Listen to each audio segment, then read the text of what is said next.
Welcome to Mother Daughter Projects. I'm Steph. I'm Vicki. And today we're going to show you how to make a TV stand with the secret. Let's get started.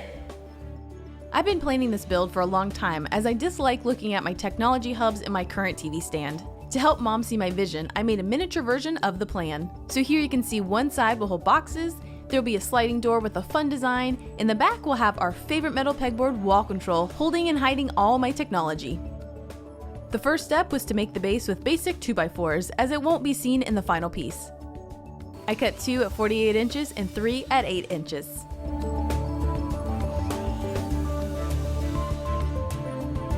To connect these, I use pocket holes, so here I'm putting 2 pocket holes in the 8-inch pieces with our Craig pocket hole jig, and then I glued and screwed the base together.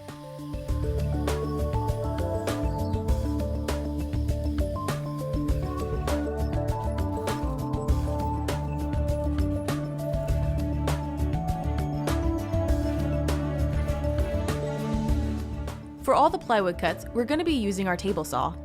This is the SawStop job site model, which means it's easy to move around and we can set it up wherever we need. Here's the built-in ruler, and when the table is extended like I have, the red numbers are what you want to refer to. What's great about using the built-in measurements is that if you need your board cut right at 20 inches, this takes the kerf into consideration and the final cut will be measured at exactly 20 inches. Once it's set, you toggle the switch to the on position and the red light will flash as it's starting up. And when it stops, you pull the red lever forward and the blade will start. Here are all the plywood cuts we made using the table saw. All these cuts could also be made on a circular saw or track saw.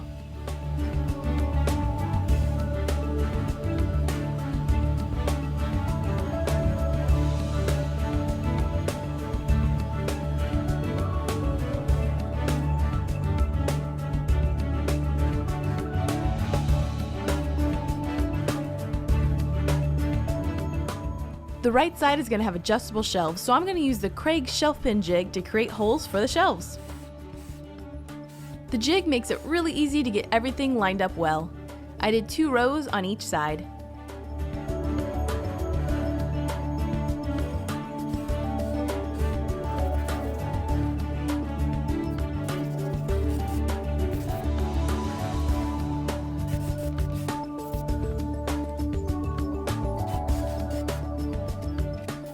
To clean up the holes a little bit, Mom's using the Ryobi rotary tool with a small grinding bit.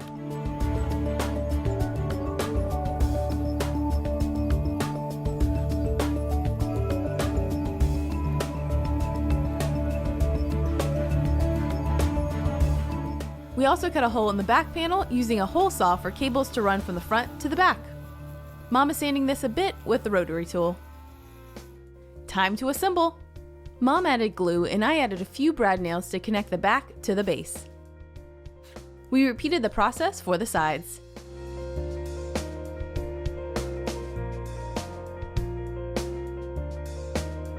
We glued the middle and also brad nailed that in the back.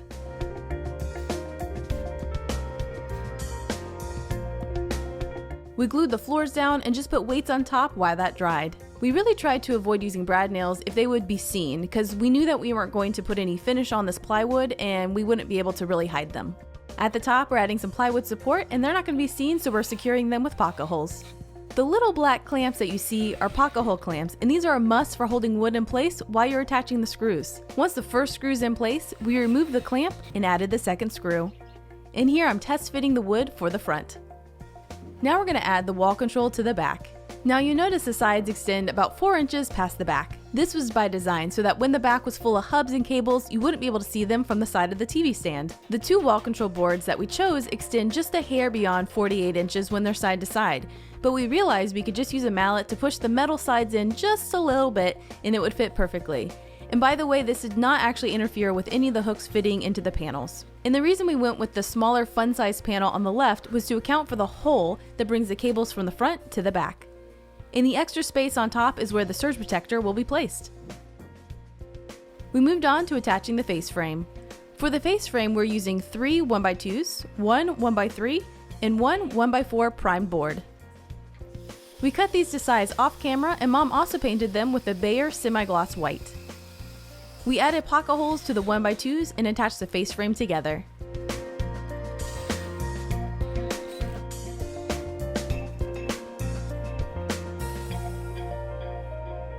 This will cover all the plywood edges, and this is what we'll be attaching the sliding door hardware to. To attach it to the main piece, we're going to be using glue. We clamped it and waited for it to dry. We also took this opportunity to add casters to the bottom. We actually used these casters to make a coffee table a few years ago, and we're now repurposing them. On to the top. My original plan was to have the top hanging over the body about an inch all around, but I wanted to put it in place to see how it looked first. We ultimately decided we did not like that and wanted to cut it flush with the piece. But this worked out well because in the next step we glued up all 3 pieces, and it's almost impossible to get them exactly lined up. So after the glue dried, we cut the top to size and got nice clean edges. We used our track saw, but our blade wasn't long enough, so we had to flip over the piece to make a second cut. We put the top in place, and off camera we cut 4 pieces of 1x3 to size for edging the top. We glued and brad nailed the side pieces in place.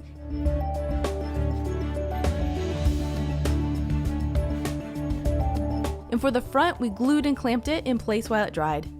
Glue is typically all that's needed to hold wood together. The reason we sometimes use brad nails is so that we don't have to clamp it while it dries. I do want to mention through this process, Mom put a clear poly on all the plywood to seal it. We actually tested out 3 different finishes and ultimately decided on the clear poly as it did not change the look of the plywood in any way. Next, we worked on the sliding door. We decided to add wood veneer to each side of the plywood door to make it easier to paint. You heat it up with an iron and use a brayer to press it into place. Once it's cool to the touch, we're using a veneer cutting tool to remove the excess on each side. Off camera, Mom primed the plywood, and then I moved on to creating the design for the front of the door.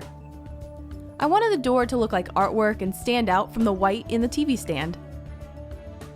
So I'm using 2 of our favorite colors, blue and purple, and just trying out different looks. The red tool I'm using is actually a cake frosting decorating tool, and the paint is a high quality acrylic that retains the ridges once they were created with the frosting tool.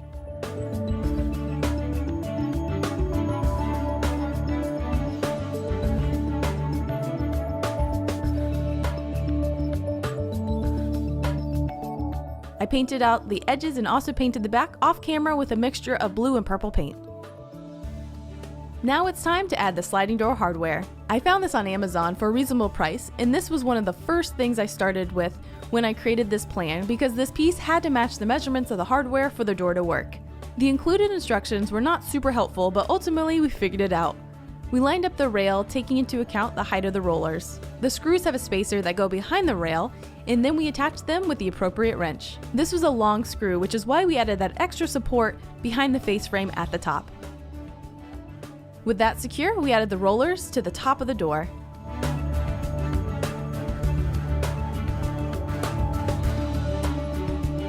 We also attached the anti-pad, which is used to prevent the hanging roller from jumping off the rail.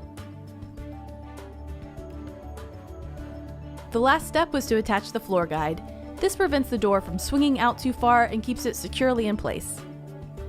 We placed it right in the middle and screwed it into the face frame.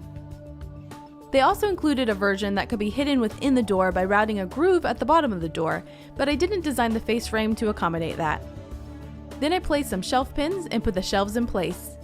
Off camera, we added white melamine edge banding to the front edges of the shelves.